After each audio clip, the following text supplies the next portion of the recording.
So with your wires hanging down right here, that's a real nice place to make your cuts and make your crimp-on connections. STS is going to give you the exact number of little red crimp-on connections that you need, and they'll also give you these little connectors for tying in your power.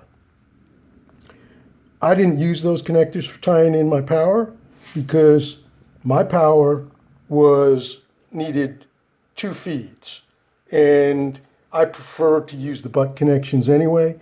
These butt connectors go from 12 to 16, so these little 22 gauge wires, you can easily put 2 in each end of a butt connector. So for power, what I did was I took the red from the STS and connected it to my green and white in the head, which is switched 12 volt power on a 10 amp fuse, and the black coming from the STS and connected it to the green.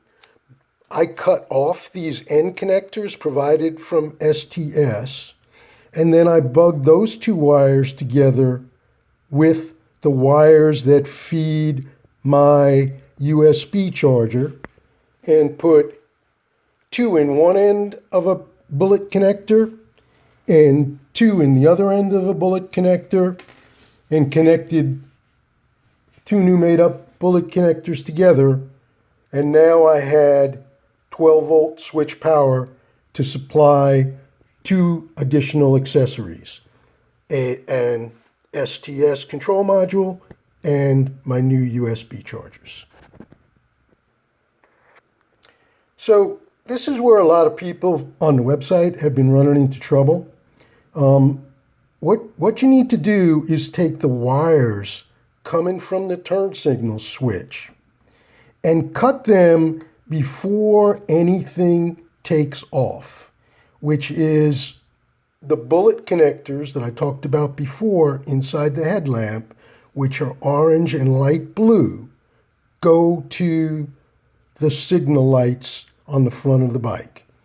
And you do not want the signal lights on the front of the bike connected to these wires, which are now the trigger wires for the STS. So the STS purple and gray need to connect into the orange and light blue from the Honda before it splits off to the front signal lights. So the key is when you have your wires hanging right here, the orange and the light blue will have the 6-pin connector attached to them and the pigtail that goes off to the signal lights.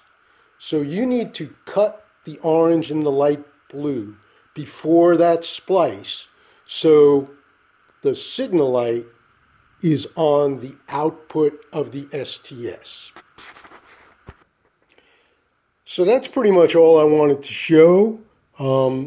Another interesting point is if you cut all your wires close to the 6-pin connector and the turn signal lights are still connected to the trigger, you will get an indication where the front lights still come on, the running lights will still come on, but you'll get a flashing and the signals won't work properly. If you were to get that problem, all you need to do is unplug the Honda orange and light blue bullet connectors and backfeed the Honda's turn signal lights from the output of the STS. And I actually got too greedy and tried to cut mine up front, like a lot of other people have done, and had that problem, and then just needed to put in an additional connector. But it's not anything that's really an issue.